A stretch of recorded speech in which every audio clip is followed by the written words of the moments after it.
Doy la palabra al distinguido representante de Cuba que va a presentar la intervención de su jefe de Estado.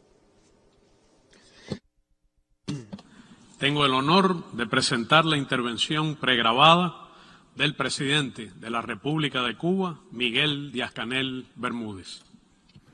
Señor Secretario General, señor Presidente, vivimos tiempos inciertos. Bajo el impacto demoledor de una pandemia que ha agudizado las inequidades estructurales y la crisis global, el papel del multilateralismo y de las Naciones Unidas resultan cada vez más importantes y la cooperación internacional ha sido insuficiente. La aplicación de recetas neoliberales durante décadas ha reducido las capacidades de los Estados para atender las necesidades de sus poblaciones. Los más vulnerables han quedado desprotegidos mientras las naciones ricas, las élites y las transnacionales farmacéuticas incrementan sus beneficios. Unir esfuerzos y voluntades por el bien de la humanidad hoy no solo resulta urgente, es moralmente impostergable. Más de 4,5 millones de personas han muerto por causa de la pandemia que ha empeorado las condiciones de vida en el planeta. Sus secuelas e impacto en todas las sociedades hoy resultan incalculables, pero ya se sabe que no serán efímeros. Lo afirma el informe sobre los Objetivos del Desarrollo Sostenible 2021, en tanto la Organización Internacional del Trabajo prevé que en 2022 existan en el mundo 205 millones de personas desempleadas. A la vista de todos, ya está seriamente comprometido el Objetivo de Desarrollo Sostenible de erradicar la pobreza para el 2030, fecha para la que se proyecta una tasa de pobreza mundial del 7%, es decir, alrededor de 600 millones de personas. En este desolador contexto, las vacunas contra la COVID-19 fueron la esperanza. Más de 5.000 millones de dosis habían sido administradas globalmente en agosto de 2021. Sin embargo, más del 80% de ellas se aplicó en países de ingresos medios o altos, cuyas poblaciones representan mucho menos de la mitad de los habitantes del planeta. Cientos de millones de personas en países de bajos ingresos aún esperan su primera dosis y no pueden estimar siquiera si alguna vez la recibirán.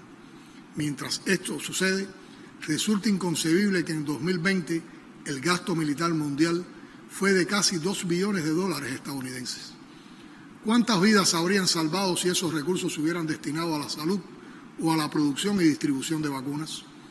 Las posibles respuestas a esa pregunta pasan por un cambio de paradigma y por transformar un orden internacional profundamente desigual y antidemocrático que antepone el egoísmo y los intereses mezquinos de una minoría a las legítimas aspiraciones de millones de seres humanos.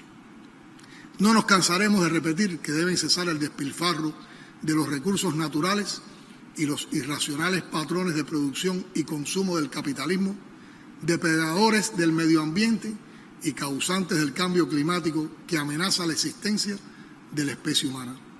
El esfuerzo debe ser colectivo, pero los países desarrollados tienen la obligación moral de asumir la más alta responsabilidad por ser los principales causantes de la situación actual y disponer de los recursos para ello. Hay que luchar porque prevalezcan la solidaridad, la cooperación y el respeto mutuo si se quiere dar una respuesta efectiva a las necesidades y anhelos de todos los pueblos y preservar lo más valioso, la vida y la dignidad humanas. Nuestros pueblos tienen derecho a vivir en paz y seguridad, al desarrollo, al bienestar y la justicia social. Una Organización de Naciones Unidas revitalizada, democratizada y fortalecida está llamada a desempeñar un papel central en este esfuerzo.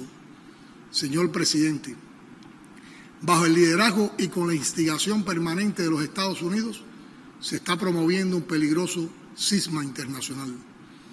Con el pernicioso uso y abuso de las medidas de coerción económica devenido instrumento central de la política exterior de los Estados Unidos, el gobierno de ese país amenaza, extorsiona y presiona a estados soberanos para que se pronuncien y actúen contra aquellos que identifica como adversarios. Exige a sus aliados construir coaliciones para derrocar gobiernos legítimos, incumplir compromisos comerciales, abandonar y prohibir determinadas tecnologías y aplicar medidas judiciales injustificadas contra ciudadanos de los países que no se les someten. Suele usar el término comunidad internacional para definir al pequeño grupo de gobiernos que acompaña sin cuestionar jamás la voluntad de Washington. El resto de los países, la inmensa mayoría de esta organización, parece que no tenemos cabida en la definición de comunidad internacional que preconiza Estados Unidos. Es un comportamiento asociado a la intolerancia ideológica y cultural con una marcada influencia racista y propósitos hegemónicos. No es posible ni aceptable que se identifique el derecho al desarrollo económico y tecnológico de una nación como una amenaza, como no es posible cuestionar el derecho de todo Estado a desarrollar el sistema político, económico, social y cultural soberanamente elegido por su pueblo. En pocas palabras, hoy estamos asistiendo a prácticas políticas inaceptables en el contexto internacional que van contra el compromiso universal de defender la Carta de las Naciones Unidas, incluido el derecho soberano a la autodeterminación. Estados independientes y soberanos están siendo conducidos bajo múltiples presiones para subordinarse a la voluntad de Washington y a un orden basado en sus reglas caprichosas.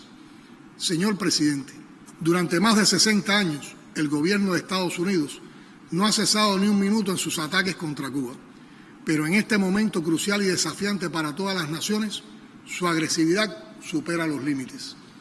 El más cruel y prolongado bloqueo económico, comercial y financiero que se haya aplicado contra nación alguna se ha recrudecido de modo oportunista y criminal en medio de la pandemia, y la actual administración demócrata mantiene vigentes sin cambio las 243 medidas de coerción adoptadas por el gobierno de Donald Trump, incluyendo la incorporación de Cuba a la espuria e inmoral lista de países que supuestamente patrocinan el terrorismo. Es en ese contexto que se lanza contra nuestro país una guerra no convencional a la que el gobierno estadounidense dedica de manera pública y notoria fondos multimillonarios mediante campañas de manipulación y mentiras que emplean las nuevas tecnologías de la información y otras plataformas digitales para proyectar interna y externamente una imagen absolutamente falsa de la realidad cubana, sembrar confusión, desestabilizar, desacreditar al país y justificar la doctrina de cambio de régimen. Todo lo han hecho para borrar a la revolución cubana del mapa político del mundo. No aceptan alternativas al modelo que conciben para su patio trasero. Su plan es perverso e incompatible con la democracia y la libertad que preconizan. Pero nuestros enemigos deben tener claro que no entregaremos la patria y la revolución que varias generaciones de patriotas nos legaron de pie. Hoy quiero reiterar ante la respetable y real comunidad de naciones que cada año vota de forma casi unánime contra el bloqueo lo que expresara hace unos años el general de ejército Raúl Castro, y cito: Cuba no le teme a la mentira ni se arrodilla ante presiones, condicionamientos o imposiciones, vengan de donde vengan. Señor presidente, los colosales desafíos no nos amilanan. Seguimos creando para Cuba. Practicamos la solidaridad desinteresada con los que necesitan de nuestro apoyo y también la recibimos agradecidos de gobiernos, pueblos, amigos y de la comunidad cubana en el exterior. Aprovecho para agradecer a todos su respaldo en esta coyuntura que enaltece los valores de humanidad y la cooperación internacional incondicional y sin injerencia. Al propio tiempo, en respuesta a solicitudes recibidas y guiadas por su profunda vocación solidaria y humanista, Cuba ha enviado más de 4.900 colaboradores organizados en 57 brigadas médicas a 40 países y territorios afectados por la COVID-19. Los consagrados trabajadores de la salud no han descansado ni un minuto en el combate a la pandemia fuera y dentro de Cuba. Son los mismos que salieron a las calles a asistir al pueblo haitiano tras el devastador terremoto de hace apenas unas semanas. Los que viajan del lugar más remoto a una provincia cubana y sin quitarse el polvo del camino van a entregar su experticia y sus saberes a la misión de salvar vidas. Son mucho más que héroes cotidianos, orgullo de nuestra nación y símbolo de su vocación de justicia. Decenas de personalidades y miles de personas han firmado su candidatura para el Premio Nobel de la Paz.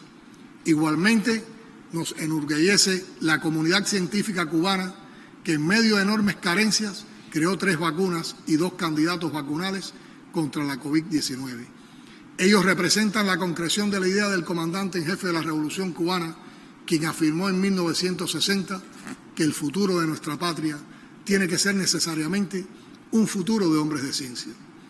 Gracias al apoyo de nuestras mujeres y hombres de ciencia y del personal de la salud, en los primeros 10 días del presente mes se habían administrado más de 15,8 millones de dosis de las vacunas Abdala, Soberana 02 y Soberana Plus, y un 37,8% de la población cubana tenían completado el esquema de vacunación. Aspiramos a la inmunización total de la población a finales de 2021, lo que nos permitirá avanzar en la lucha contra el rebrote de la pandemia. Señor presidente, ratificamos la aspiración de total independencia para nuestra América y de ser parte de una región latinoamericana y caribeña económica y socialmente integrada, capaz de defender el compromiso de la proclama de América Latina y el Caribe como zona de paz frente a las pretensiones de reimponer la doctrina Monroe y la dominación neocolonial.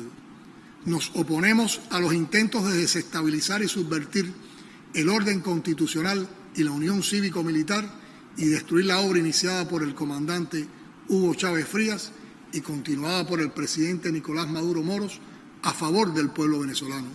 Ratificamos que la República Bolivariana de Venezuela contará siempre con la solidaridad de Cuba. Reiteramos nuestro firme respaldo al hermano pueblo nicaragüense y a su gobierno de reconciliación y unidad nacional, dirigido por el comandante Daniel Ortega, que defiende valiente y dignamente sus logros frente a las amenazas y acciones injerencistas del gobierno de Estados Unidos. Acompañamos a las naciones del Caribe en su reclamo de justas reparaciones por los horrores de la esclavitud y la trata de esclavos.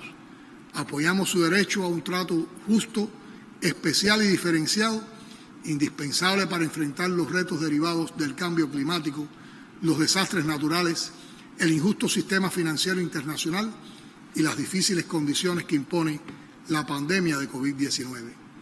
Reafirmamos que el hermano pueblo de Puerto Rico debe ser libre e independiente luego de más de un siglo sometido a la dominación colonial. Nos solidarizamos con la República de Argentina en su legítimo reclamo de soberanía sobre las Islas Malvinas, Georgias del Sur y Sandwich del Sur y los espacios marítimos circundantes. Reiteramos el compromiso con la paz en Colombia. Estamos convencidos de que la solución política y el diálogo entre las partes es la vía para alcanzarla. También demandamos el cese de la injerencia externa en Siria y el pleno respeto a su soberanía e integridad territorial, al tiempo que apoyamos la búsqueda de una solución pacífica y negociada a la situación impuesta a esa hermana nación. Reclamamos una solución justa, amplia, integral y duradera al conflicto en el Medio Oriente, que pasa por el fin de la ocupación israelí de los territorios palestinos usurpados y el ejercicio del derecho inalienable del pueblo palestino a construir su propio Estado dentro de las fronteras anteriores a 1967, con su capital en Jerusalén Oriental. Condenamos las medidas coercitivas unilaterales impuestas a la República Islámica de Irán. Reafirmamos nuestra invariable solidaridad con el pueblo saharaui. Condenamos enérgicamente las sanciones unilaterales injustas contra la República Popular Democrática de Corea. Reiteramos el inquebrantable respaldo al principio de una sola China y nos oponemos a cualquier intento de lesionar la integridad territorial y soberanía de la República Popular China, así como a la injerencia en sus asuntos internos. Rechazamos la intención de extender la presencia de la OTAN hasta las fronteras de Rusia, la interferencia en sus asuntos inherentes a su soberanía y la imposición de sanciones unilaterales injustas en su contra. Demandamos el fin de la intromisión extranjera en los asuntos internos de la República de Belarus y reiteramos la solidaridad con el presidente Alexander Lukashenko y el hermano pueblo bielorruso. Naciones Unidas no puede ignorar la elección en Afganistán. Tuvieron que pasar 2 décadas de ocupación con un saldo de miles de muertos, 10 millones de personas desplazadas y billones de dólares en gastos que se convierten en ganancias del complejo militar e industrial para llegar a la conclusión de que no se puede prevenir ni combatir al terrorismo con bombas, que la ocupación solo deja destrucción y que a ningún país le asiste el derecho de imponer su voluntad a naciones soberanas. Afganistán no es un caso aislado. Ha quedado evidenciado que donde los Estados Unidos intervienen se incrementan la inestabilidad, las muertes, el sufrimiento y quedan cicatrices perdurables. Señor presidente, ratificamos la determinación de Cuba de continuar exponiendo con claridad sus verdades por mucho que molesten a algunos, de defender principios y valores en los que creemos, de acompañar las causas justas, de enfrentar los atropellos como hemos enfrentado a la agresión extranjera, al colonialismo, al racismo y al apartheid, y de luchar sin descanso por la mayor justicia, prosperidad y desarrollo de nuestros pueblos que merecen un mundo mejor. Muchas gracias.